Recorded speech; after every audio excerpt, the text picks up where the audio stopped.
In the simplest terms, a brony is simply a fan of My Little Pony. That's really the easiest way to put it.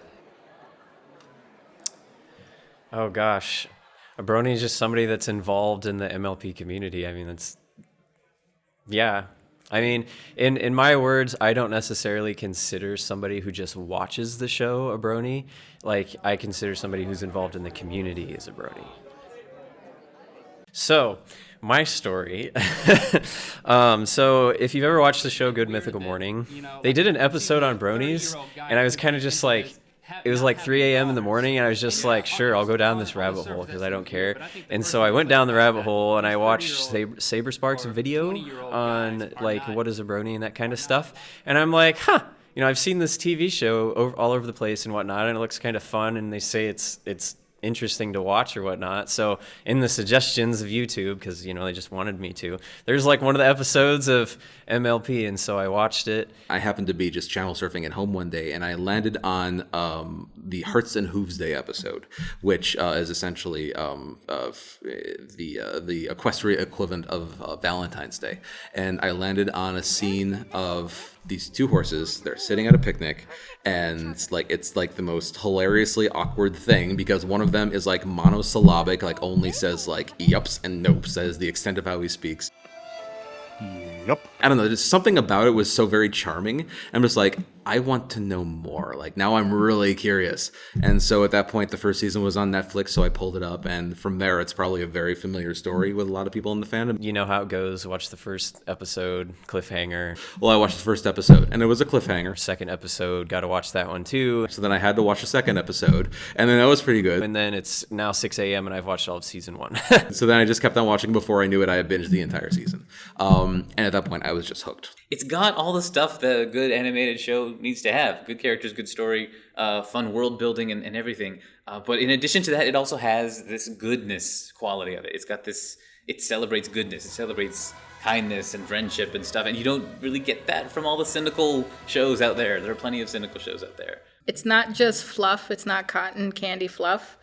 But it has meat. Like, it has a message in every episode. And I feel that's important. And a lot of the shows nowadays is lacking it. So yes, it's like I said before, it's good for children, but I feel like it's also good for adults too. Are you guys ready for a good weekend? A convention is like our sporting events.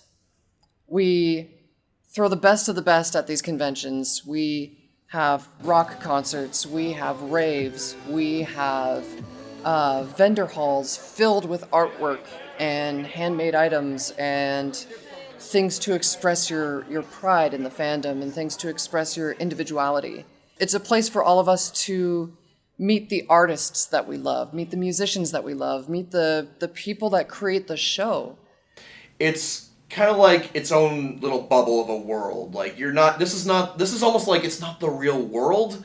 It's its own thing. It's like you get to see people you never get to see before, like friends you never get to see before. You get to participate in like events and panels that are not going to happen anywhere outside of the convention normally, because it's all about one centered focus most of the time. And, it's just a generally good time.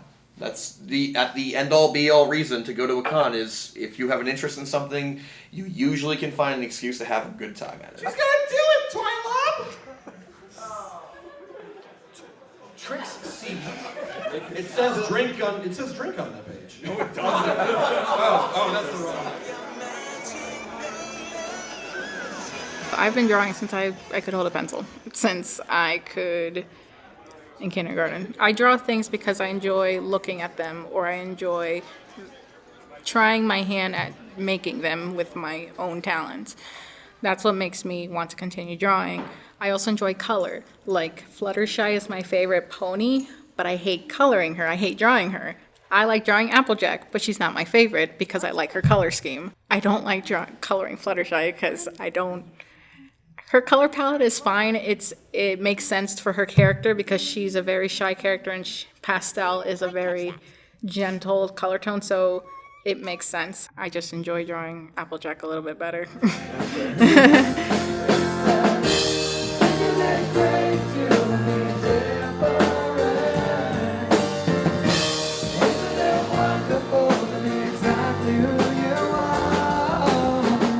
Great to Be Different was an original that I composed based off of a letter that I found near my my artist alley table at BronyCon 2012. I had left the table for a little while to go do something else, and when I came back, there's this little letter there sealed with a heart. And I opened it, looked inside, and there was a note that said, "It's great to be different. Love, Derpy." But based off that letter, when I got back from that convention, I was unpacking my stuff, saw the letter, and was like, I need to write a song about this. So really, Great to Be Different kind of speaks to everything the brony fandom kind of holds as an ideal. It's accepting yourself, it's being who you are despite any adversity, and just trying to spread positivity.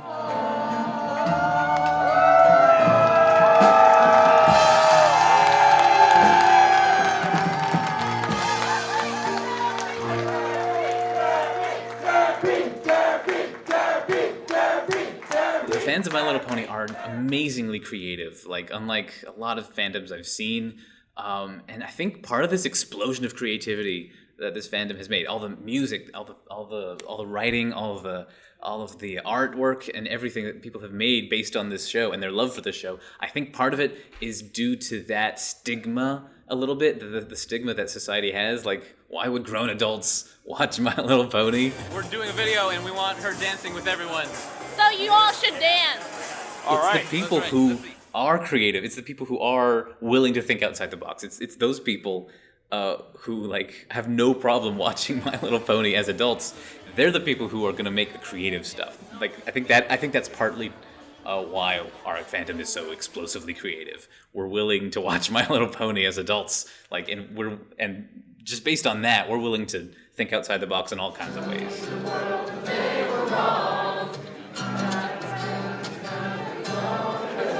Just, don't judge a book by its cover, and it changed a lot of people's lives.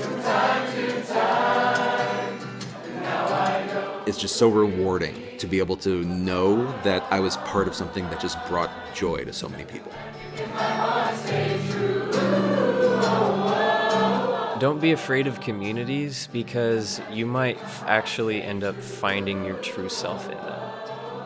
Because I know that I did.